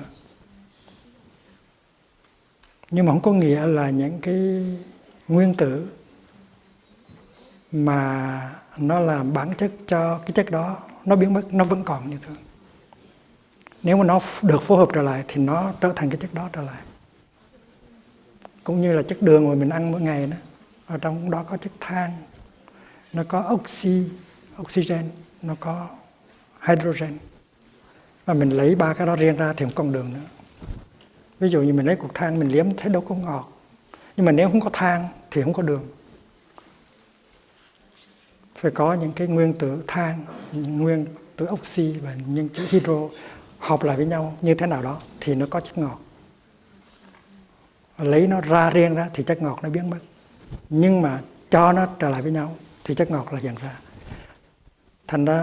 Thành ra cái lượng vật chất khi mà mình đi vào cái phản ứng hóa học với cái lượng vật chất đó khi đi ra khỏi cái phản ứng hóa học thì nó y nguyên, không có gì thêm cũng không có gì bớt, không bất tăng bất giảm. Và điều đó các nhà khoa học cũng tìm ra thấy được. Và cái luật nhiệt động thứ nhất á, nhiệt động tức là thermodynamics, cái first law of thermodynamics nói rằng vật chất và năng lượng mình có thể làm ra nó được. Cái tính chất, cái bản chất của vật chất và năng lượng là bất sinh bất diệt. Anh có khả năng làm ra vật chất mới, làm ra năng lượng mới.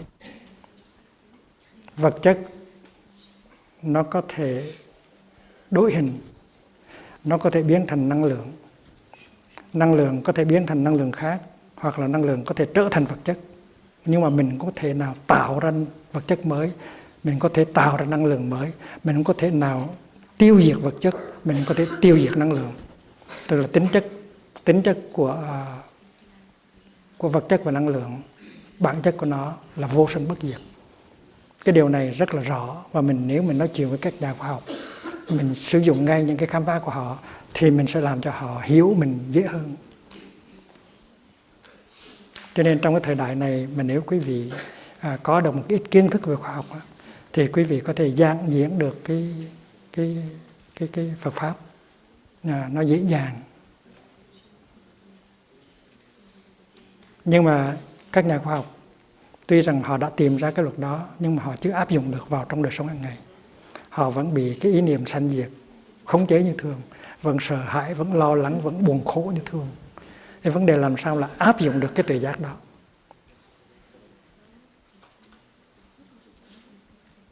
Thì ở tại Làng Mai á, mình có cái cách của mình để chứng minh cái vô sinh bất diệt, cái vượt thoát có không, mà nó tương đối nó rất là dễ. Cách đây 10 mấy thế kỷ, 18, 19 thế kỷ, thầy Long Thọ cũng đã làm như vậy. Nhưng mà thầy dùng cái phương pháp gọi là biện chứng pháp.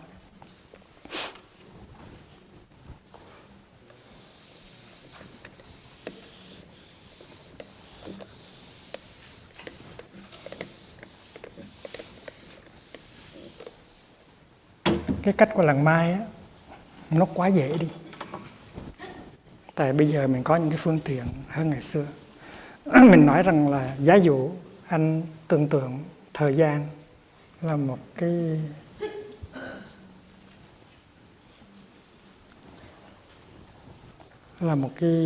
segment đi từ trái sang phải. Dòng thời gian nó đi từ trái sang phải. Trên sự thực là không phải như vậy, đây là ví dụ thôi. Rồi anh mới lấy một cái điểm ở đây, anh cho là sinh. Rồi anh nói là trước khi tôi sinh ra thì là chưa có tôi. Chưa có tôi. Tôi bắt đầu có là từ cái điểm S. Và vì vậy cho nên cái ý niệm sinh đó, nó kéo theo cái ý niệm vô là không có. Hai cái nó dính đùng với nhau.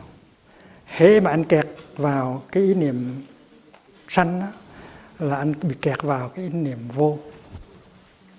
Tức sanh theo cái đầu của mình suy nghĩ là từ không mà trở thành có. Trước đó anh chưa có. Và từ cái ngày mà mẹ anh có mang anh đó, thì anh mới bắt đầu có. Vì vậy cho nên cái ý niệm sanh đó, nó kéo theo ý niệm có và ý niệm không. Và đã có ý niệm sanh rồi thì phải có ý niệm diệt chứ.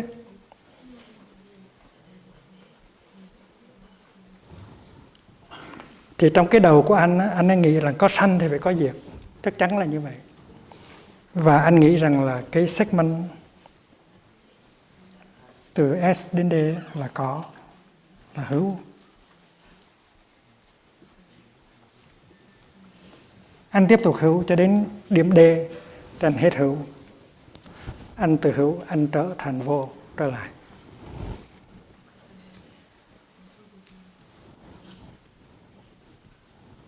Thì đó là cái đầu của mình nó suy tư như vậy.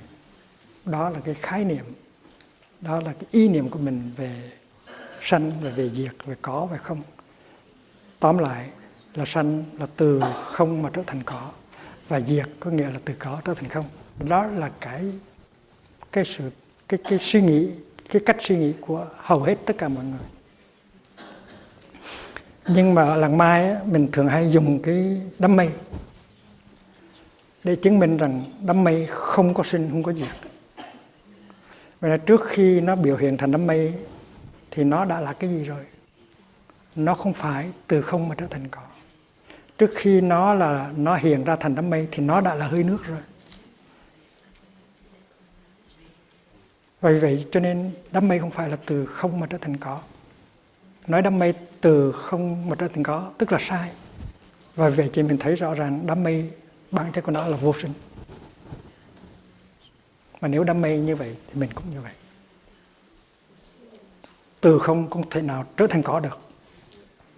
Và từ có rồi thì không thể nào trở thành không được. Và trong khoa học họ đã có cái luật nhiệt động. Và cái luật nhiệt động đó nó cho mình thấy rằng từ không có trở thành có được. Và từ có rồi không có thể trở thành không được. Tại vì nhà khoa học nào cũng biết rằng vật chất và năng lượng mình không có thể nào tiêu diệt được nó chỉ biến hình thôi. Và vì vậy cho nên ông Lavoisier ông nói rằng là không có cái gì sanh, không có gì diệt, chỉ có sự chuyển biến mà thôi, chuyển biến mà thôi. Rien ne se crée, rien ne se perd, tout se transforme. Tức là chuyển biến thì được, nhưng mà sanh không được, diệt cũng không được. Mà chuyển biến là vô thường rồi gì nữa. Vô thường và không sanh diệt. Nó đi gần tới tam pháp ấn rồi.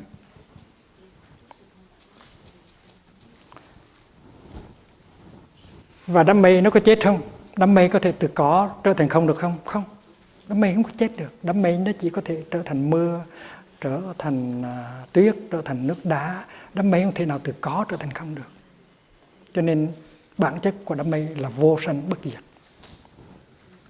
Và buộc nói rằng có cái không sanh không diệt. Nó nằm trong lòng cái sanh và cái diệt. Sanh diệt là cái bề ngoài. Cái thực chất của vạn hữu là vô sanh bất diệt. Cái đó là niết bàn, đó là cái dấu ấn thứ ba. Nếu anh chưa công nhận được cái dấu ấn thứ ba thì anh không phải là tri kỷ của Bụt. Và cái đó là sự lắng dịu, là sự an ổn mà anh có thể đạt tới ngay trong đời này, chứ không phải là cần chết rồi mới đi vào niết bàn.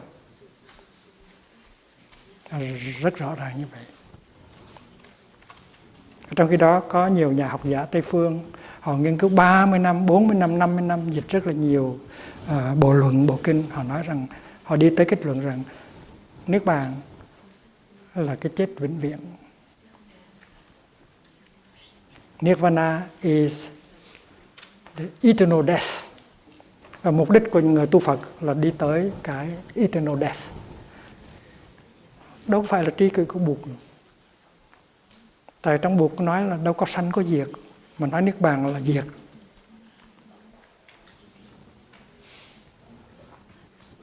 Niết bàn là cái thoát khỏi sanh diệt, mà tại sao nói niết bàn là cái chết? Niết bàn nó vượt thoát cái ý niệm sanh và diệt, có và không. Và khi mà mình lấy ra cái ý niệm sinh và diệt thì mình lấy luôn cái ý niệm hữu và vô. Và vì vậy cho nên niết bàn là sự vắng mặt của các ý niệm đó, là sự tắt ngấm của các ý niệm đó. Và có như vậy thì mới có chánh kiến. Cho nên Đức Thế Tôn mới nói trong kinh Ca Chiên Giên là phần lớn người đời họ bị kẹt vào hai khái niệm. Và có chấp vào hoặc có hoặc không. Cho nên họ không thoát ra được. Cho nên cái gọi là chánh kiến nó vượt thoát có và không. Mình phải học một bài kệ.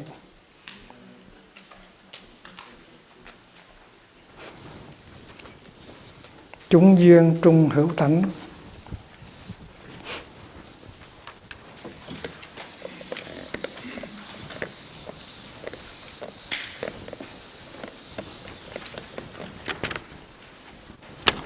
Đây là bài kệ đầu.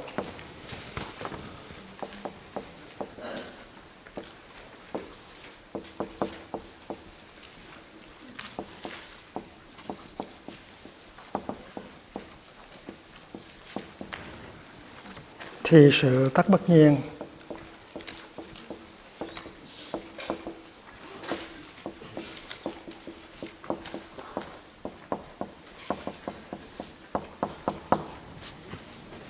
Tánh tùng chúng duyên xuất.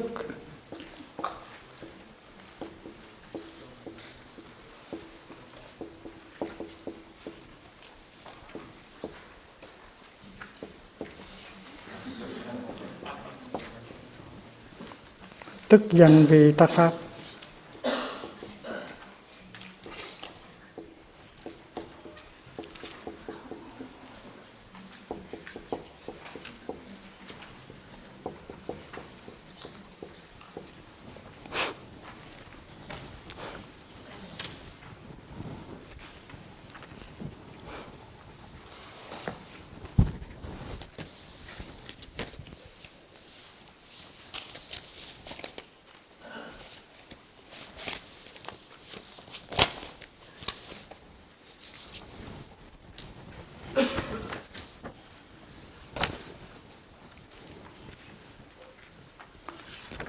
Đây là bản dịch của Thầy.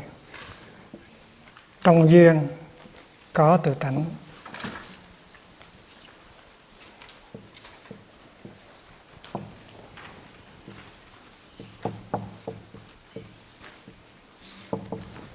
Sợ in sẵn ra mọi người làm biếng, không có chịu học, thành bắt phải chép tay.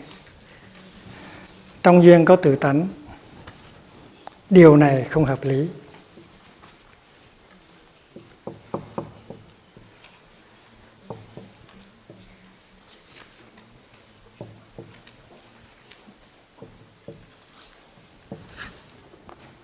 Từ tính mà duyên sanh.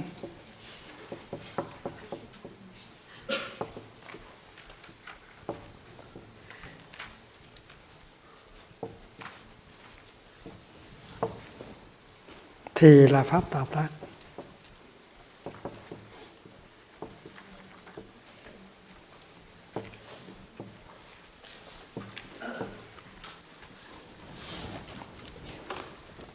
Dịch tiếng Anh.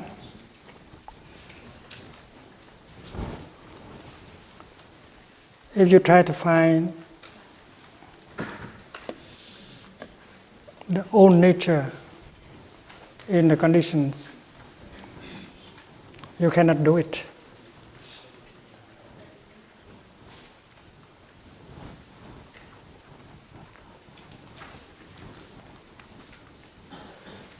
Các pháp á, như là bông hoa hay là cái ly,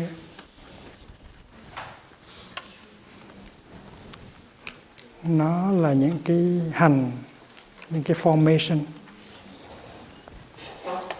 Và nhìn vào trong đó thì thấy những cái yếu tố làm thành nó. Ví dụ mình thấy đám mây, mặt trời, đất, người trồng hoa ở trong này. Và những cái đó gọi là những cái điều kiện, gọi là những cái duyên, conditions.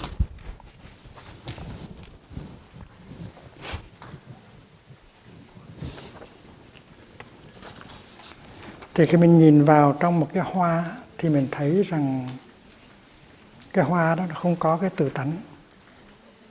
Tự tánh là self-nature. Mình làng Mai mình nói rất nhiều lần cái hoa là được làm bằng những cái không phải hoa. Non-flower elements, đó là những cái duyên. Bởi cái chữ tự tính này là quan trọng lắm.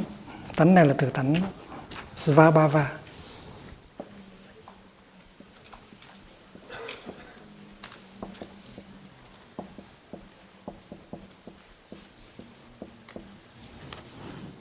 Nếu một cái sự vật nào đó mà nó thật sự có thì nó phải là nó thôi, nó có cái tự tánh của nó.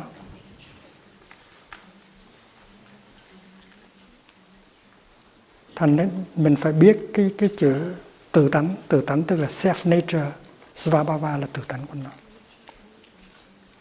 Mà sự vật nhìn vào thì thấy không có tự tánh. Mà không có tự tánh thì không thể gọi là nó thật sự có.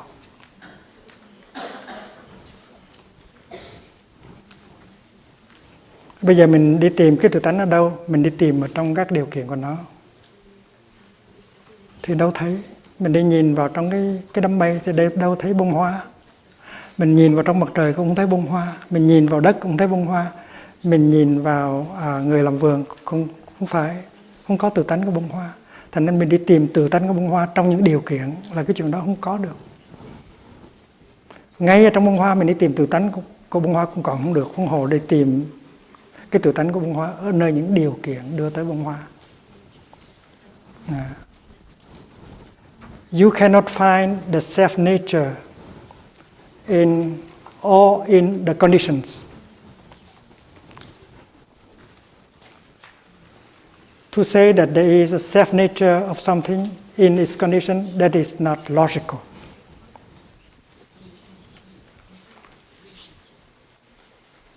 Cần nói tiếng Pháp nữa không?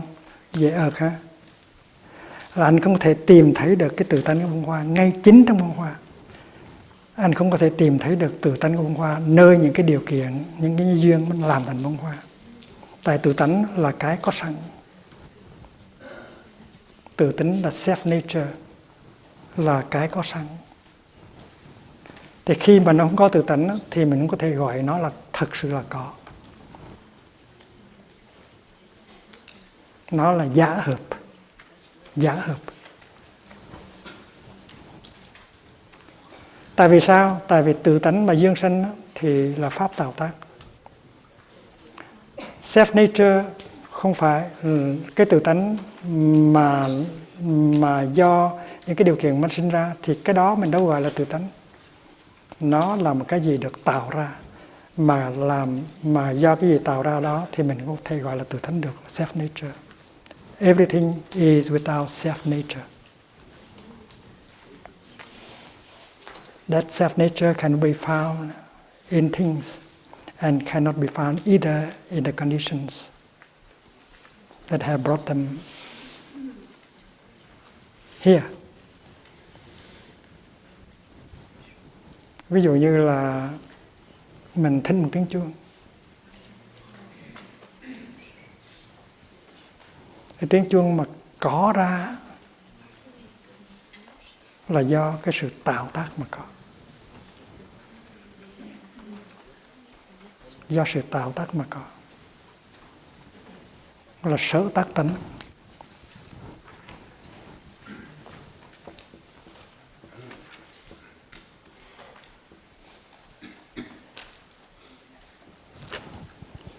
Mà do tạo ra thì nó không phải là tự tánh.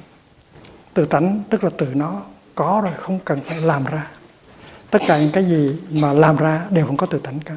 Vì vậy cho nên Buddha nói rằng không có sanh, không có hữu và không có tác. Và do đó cho nên không có hành.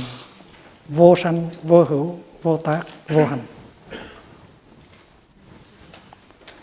Tất cả các pháp, những cái gì mà được tạo tác ra đều không có tự tánh.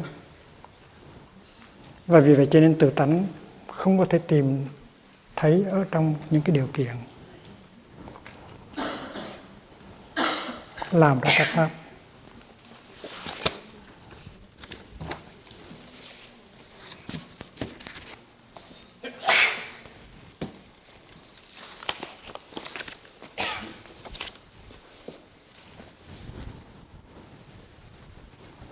Bây giờ mình nhìn vào bông hoa trở lại, mình thấy đây là một cái pháp. Mình gọi nó là bông hoa. Mình nói bông hoa có. Mình đồng ý với nhau như vậy. Nhưng mà quán chiếu cho kỳ thì thấy trong bông hoa nó không có cái tự tánh. Bông hoa là do những cái duyên nó tới với nhau và nó làm thành. Bông hoa là một cái pháp sở tác. Mà bất cứ một cái gì là do những cái khác làm thành thì làm gì mà có cái tự tánh, có sự có mặt riêng của mình được. Và không có tự tánh thì mình có thể nói nó thực sự là có. Nó là có một cách hư giả. Nó chỉ là một cái biểu hiện thôi. A manifestation rather than a real existence. Và Thầy Long Thọ nói rõ ràng là có nghĩa là có tự tánh. Nếu không có tự tánh thì cái đó không có thể gọi là có được. Hôm nay mình học bốn câu đó thôi, và bốn hàng đó thôi. Rồi kỳ sau mình sẽ học tiếp.